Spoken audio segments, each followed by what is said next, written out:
So we're finally here. Honestly, I was so excited for you guys to get to this arc. I'm just so sad that Kiwi's not here to experience it with us.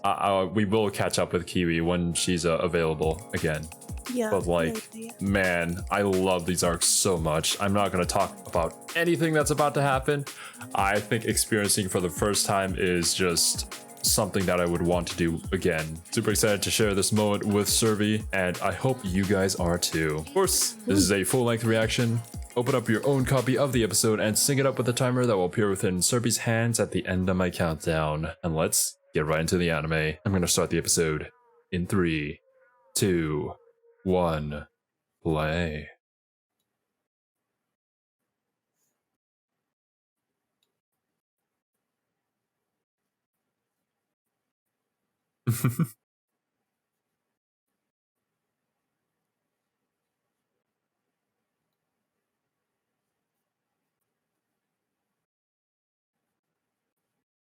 Aragi's memory is so faulty, like in final season here.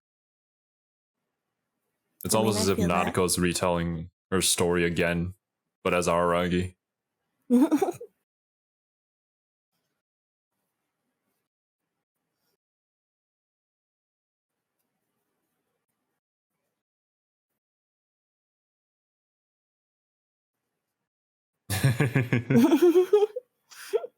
Yeah, she's just gonna be there.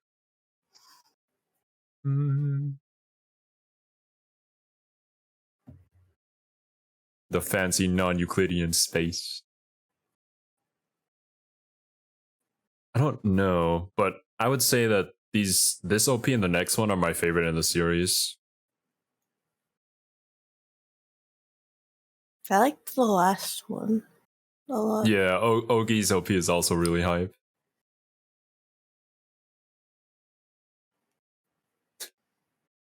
Any idea what the numbers on the bottom are?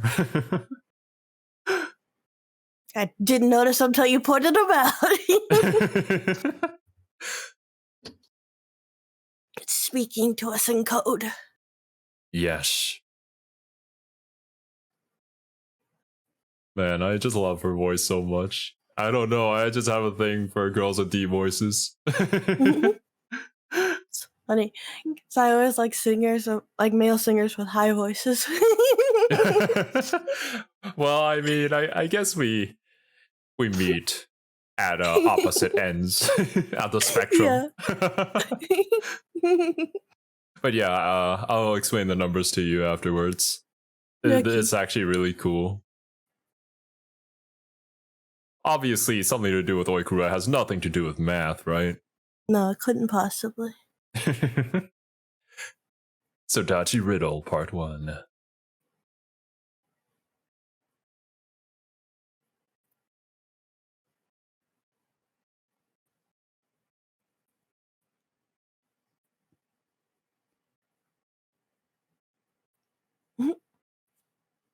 I guess we're not really gonna ignore Ogi, huh?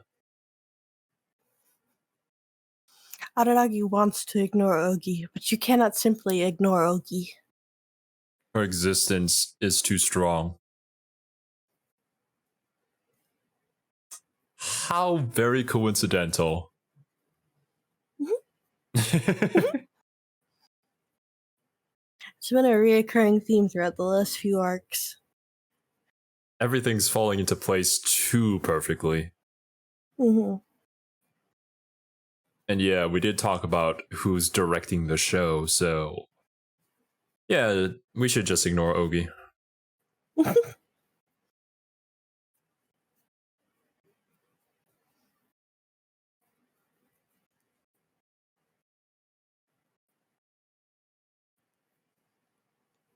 Oh yeah?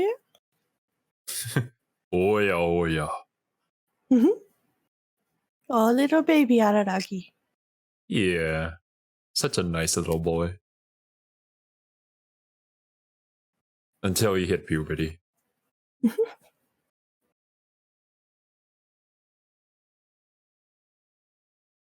And we're back.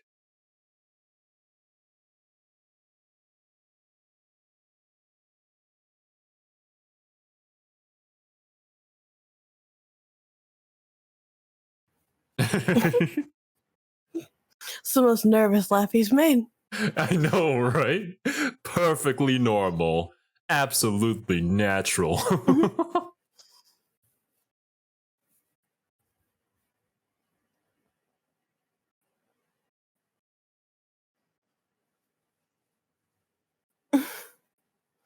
Oh my god. That's a lot of questions. It's like an obsessed girlfriend. Uh.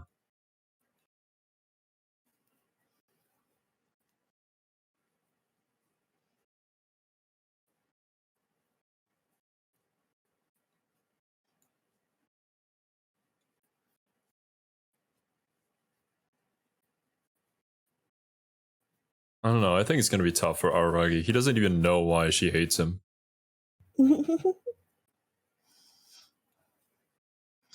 Maybe she asked him out in middle school or whatever grade they were in during the thing. Uh-huh. And she thought that he was on the same page and that they were dating, then realized that he was oblivious and had zero idea and got pissed at him. Maybe. And that's why he Araragi wouldn't is know, kinda- because he never understood to begin with. He's a dumb protagonist, that's for sure, when it comes to love. Not robotic at all. Perfectly natural. Oh my gosh.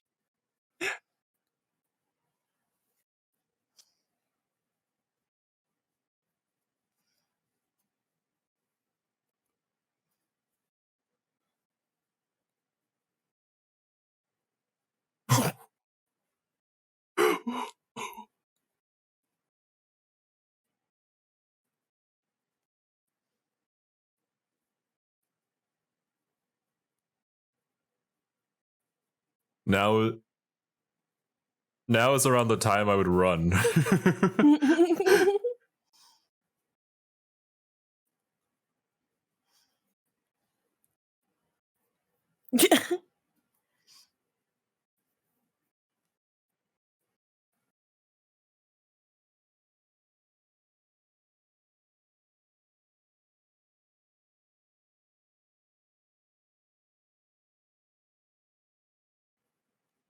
Oh oh no. Aragi do-bidding in his own grave and also burying himself in it. Mhm.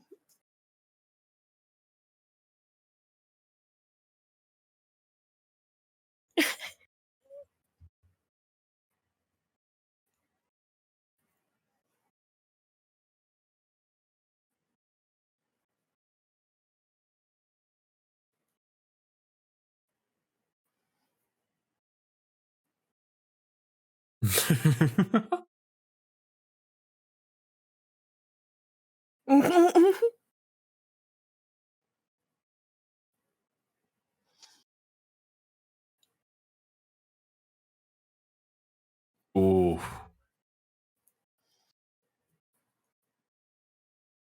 Just because he's good at math without trying.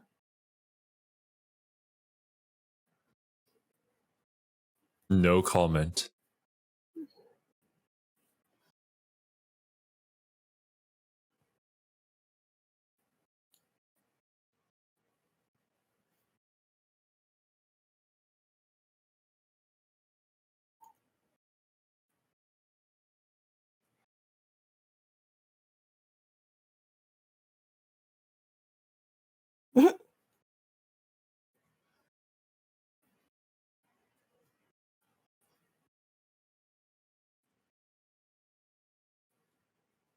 Hmm.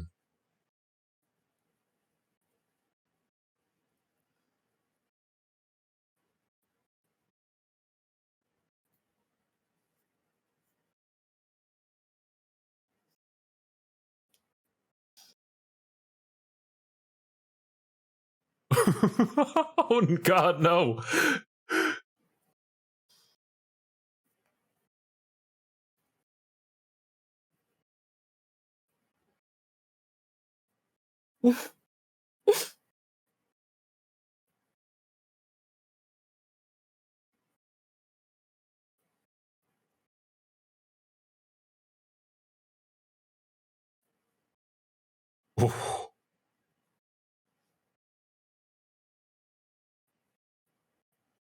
Yeah, I don't think backpedaling this situation is gonna help you either, Aragi. No, it's not. He just doesn't understand. Well, yes, that is true.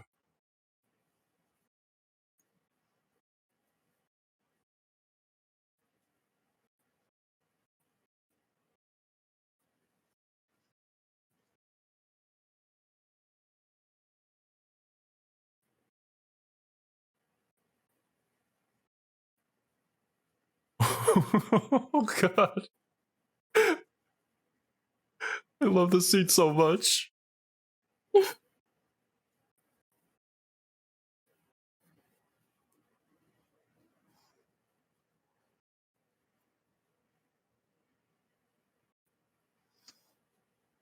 Oh, he touched her.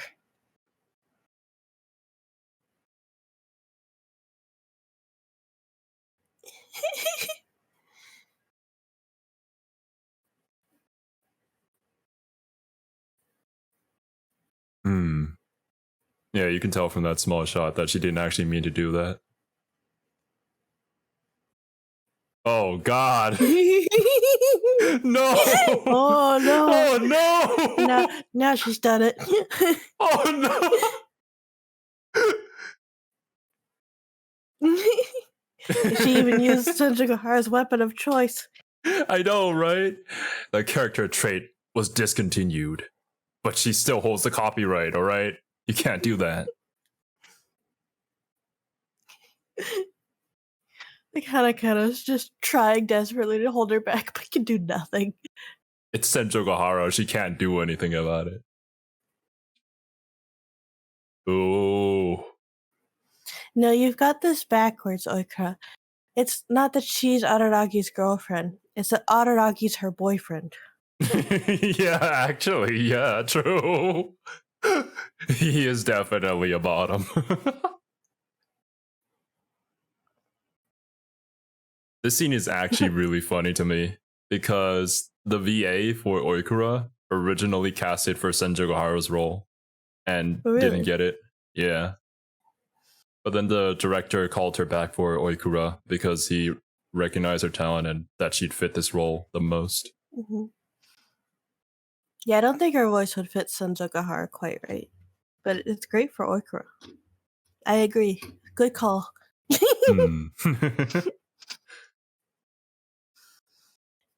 No, I just can't picture Senjugahara with any other voice. This is perfect. Yeah, not now.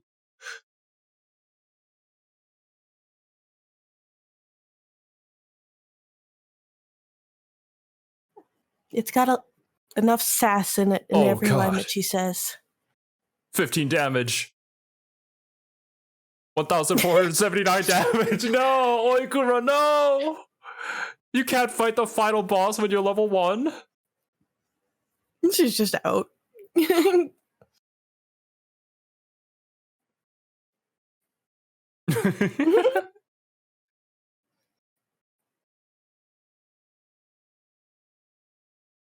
A lot of people actually misunderstand that scene with like, oh wait, why did Senjugahara just, But no, she realized that she fucked up and this would be very bad on her, so just let Araki deal with it.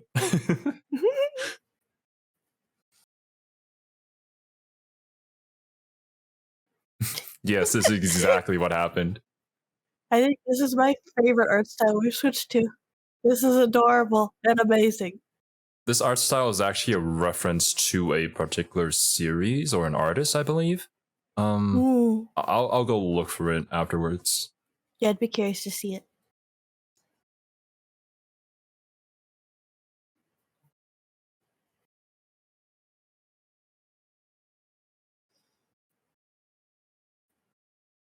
Oh yeah, there is gonna be a reference that you're probably gonna like here.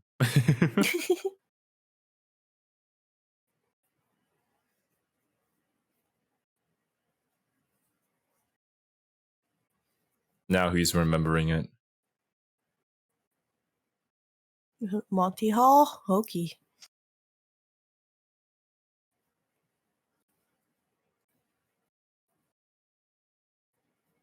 Mm-hmm. Yep. I do know this one. A little Splatoon inkling. Yeah.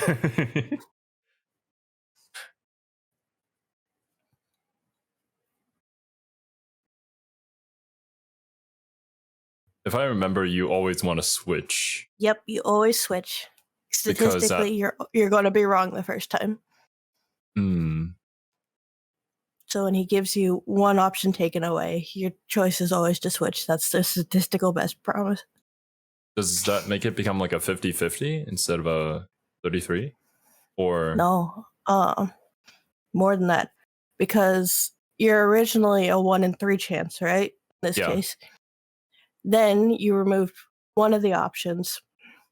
You're statistically originally going to be wrong, which means the one that's left is most likely going to be the right answer. Oh, okay, because it adds on because you're making the decision twice. Well, and you had the rest removed from the equation, so yeah, because this can be done with any number of options. 3, your odds are actually worse than if you get it with like a whole bunch. You may or may not be faced with this problem in a Zero Time Dilemma. Oh god, no. Oh, I'm gonna do some research on this then. That's not that serious, but yeah. yeah.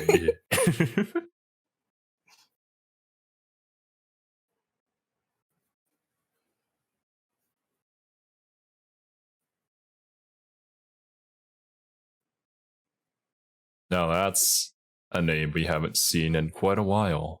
Mm-hmm. And yet I'm haunted by it in Discord. I mean, timeline-wise, this is happening before Owarimonogatari. So, yeah, this would be when Ogi learns that Nadeko goes to this school. Mm-hmm.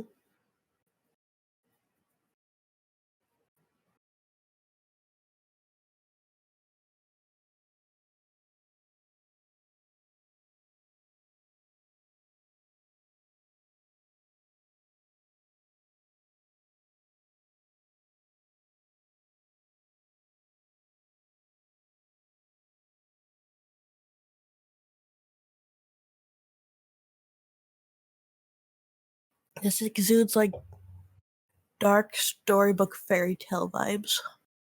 This is the Resident Evil 1 mansion.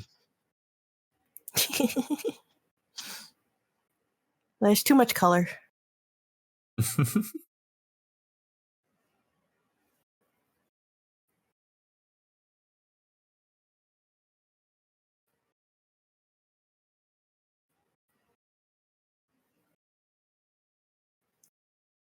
Ah, yes, we lost our way by kicking down the door.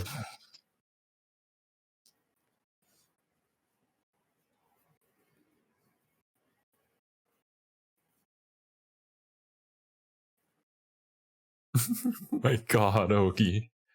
You need to stop being creepy. No, that's our best feature.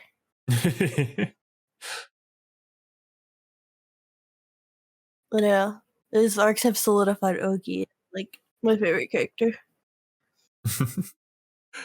Yes, she is incredibly interesting.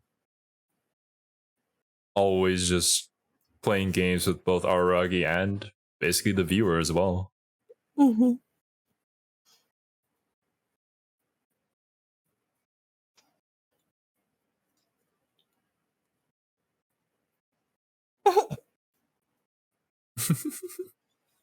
Oki's like, I can use this later. How did you know what she was thinking?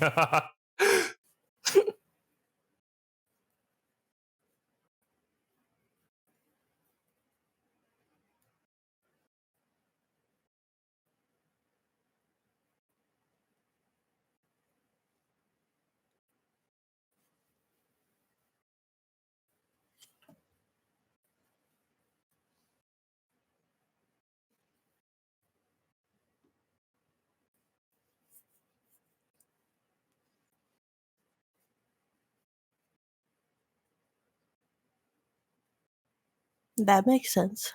Yes. I'm sure she would have known who did it.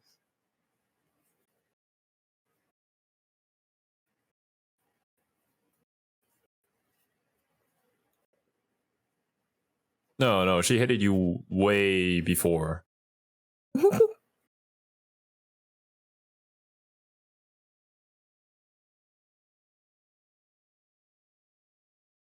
Yeah.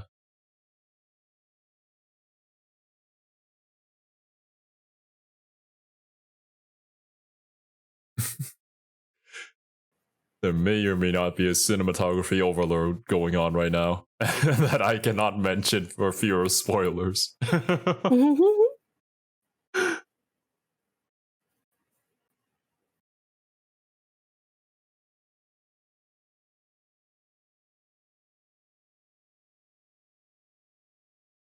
Yeah. There's a lot of broken mirrors.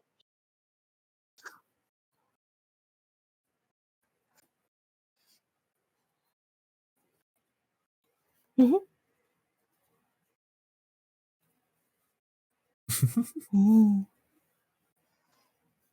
Mm-hmm.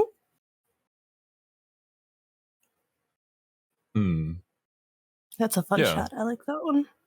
Yeah. As I said, Owari just goes crazy. It's like they put a lot more thought into their shot composition.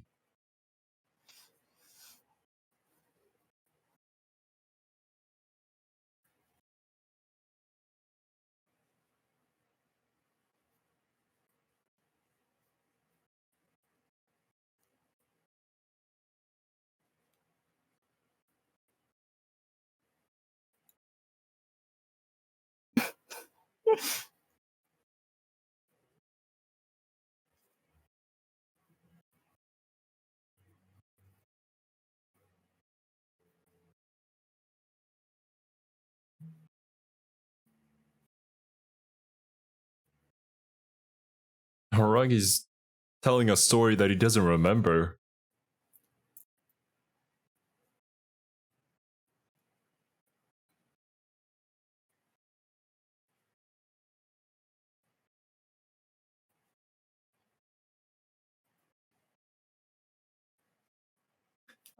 I'm pretty sure you do. You have to have the golden ratio spiral. Always.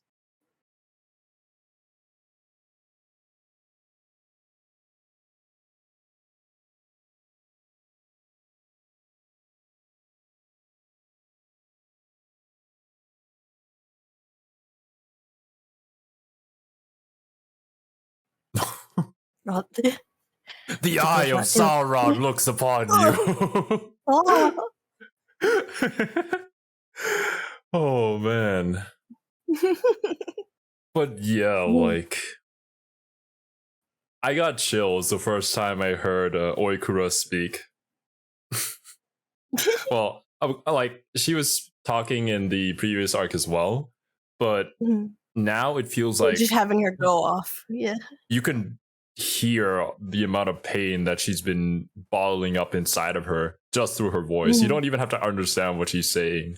And that's like voice acting is just so incredibly underappreciated in my opinion. It's scenes like this that make me think, oh my god, you know, these people really do have talent. Oh yeah. Oh.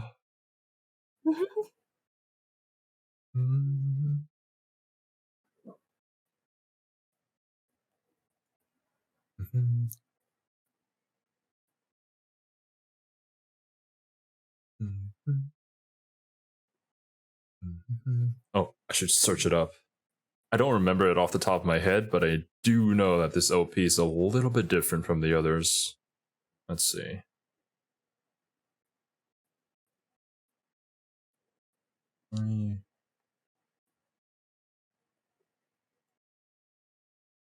There we go. Mathemagics. Obviously performed by the VA, Marina Inoue. I believe that's how you pronounce her name. The original lyrics of the song is written in a cipher that substitutes most of the Romanized Japanese lyrics into a 2-digit number, from 01 for A to 26 for Z. The equal sign found in the song translates to is, wa, and that is. sorewa, carrying the function of indicators in the mathematical and grammatical sense respectively. So yeah, the original lyrics are written in a mathematical cipher. That is so incredibly fitting for Oikura and her character. That's why I figured it had to be some sort of cipher. Yeah. I'm not going to sit there and break it at the live reaction. This isn't binary. It's not hex either. What is this? But yeah. It had to be a cipher of some kind. How well did you do at ignoring Oki? I didn't even notice her on the screen, honestly. Was she even in this episode?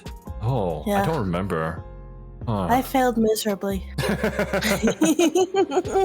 Well, I don't know, man. Like, they want us to ignore Ogi, but she's always ever present, and it always seems even when she's not on screen, it always seems like she has had something to do with what's going on, and we're here because of her. Everything is falling into place so perfectly because she made it this way. As I mentioned during the episode, there was a lot of shots there with Ogi that, ooh, man, I cannot talk about. What's interesting at the end there, all the shots basically kept Araragi in shadow, which isn't surprising given this situation. But Oki was pretty much always in the light, which tells you everything you need to know. Yeah, she knows certainly exactly what's up, and Araragi is clueless. Why do you think Oikura hates Araragi so much, while Araragi simply cannot hate her? I think it probably has to do with the way he kind of stumbles through his life. We've seen it this whole series. Like, he kind of goes wherever the wind takes him and does whatever he feels is right. I can say for the most part, but like, he has success in that. And for someone who has to work very hard to get everything lined up and working, that can be frustrating. Like, I understand that pain to a pretty large extent. Like, I work really hard on things, so it's always like kind of heartbreaking when you see someone who can just go and do that thing that you're trying so hard for just naturally without any effort. And it's like, you don't realize just how lucky you are, just how much that I've had to work for what you can do without even trying, right? That's beyond frustrating. It's not their fault, but it still hurts. I feel that as well, especially because I competed in sports. You practice it your entire life, and then some kid comes around who doesn't even really like the sport, and he actually kind of hates practicing, but he plays it like 10 times better than you ever could after like 10 plus years of practicing. That's just how it is, man. Not really much you can do about that. Curse the fact that you weren't born talented. At least you worked hard, and I feel like the journey there is worth it, and proving that you're able to be true to yourself and not give up. Yeah, there's worth in that. However, Oikura also says something very interesting, which I wouldn't acquaint any of like the sports to, but like, the only reason you have a girlfriend is because of math. Like, what? How do these two things correlate, right? But she also says that he doesn't know what makes him him, that he doesn't appreciate the things that I'm guessing what she's done or the things that he's gone through. He doesn't know what makes him so happy. Oikura probably lives her life through kind of an equation she set up for herself, right? Yeah. Because that gives structure and rigidity, and like, and allows her to kind of make her decisions and go through life with that sort of being her basis to give a foundation, so she's not just off swimming in the void trying to figure out how she got where she is, because I think she's the kind of person who needs that structure, right? Whereas Araragi doesn't. Yeah. So I feel like when she says math gave you your girlfriend or whatever, right? Like, for her to get like a boyfriend or whatever she would be interested in, she would have to kind of set up that calculation of how do I acquire, right? And so when someone doesn't do that, when someone breaks that mold that she's set up for herself, she doesn't understand it, I would guess. So generally speaking, you believe that Oikura has like a crush on Araragi, or may have thought that she was in a romantic relationship with him in the past. I don't know if I actually believe that. That was okay. I wouldn't be surprised, but But yeah, like, the amount of hate that this one character has towards another is immense. I don't remember any other character in recent anime that I watched that has had this much hate towards someone else, but this is special. This is obviously 200% personal.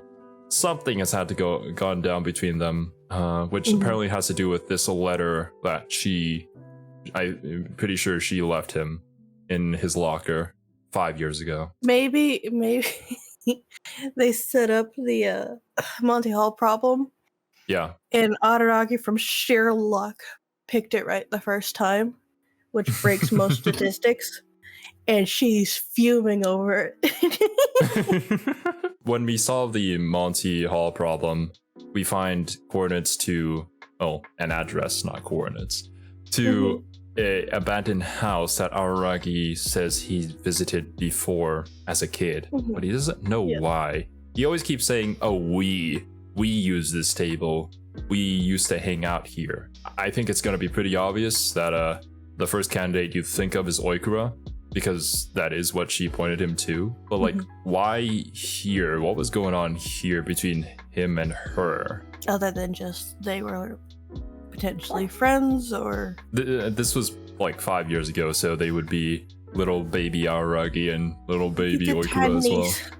I mean, to be fair to Araragi, though, I don't remember anything from being a kid. Don't think I remember anything that's like below the age of 5. Everything after that, I can remember pretty well.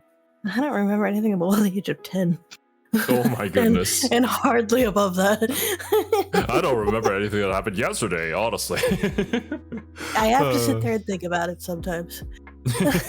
I like when I say I have a bad memory, it's really kind of a serious problem. But yeah, I'm not sure where to go off of that one. There's also the fact that Oikura accused Araragi of having a self-centered sense of justice. Now, this could... I actually don't think it applies to the situation that happened last arc. So I feel like it's more than that. And we also know that she hated Araragi before the last arc and the class trial happened. So do you have any ideas as to why she might feel that way? Instead of just like, oh yeah, well, you didn't understand my feelings, or something that would like suggests a romantic link between the two.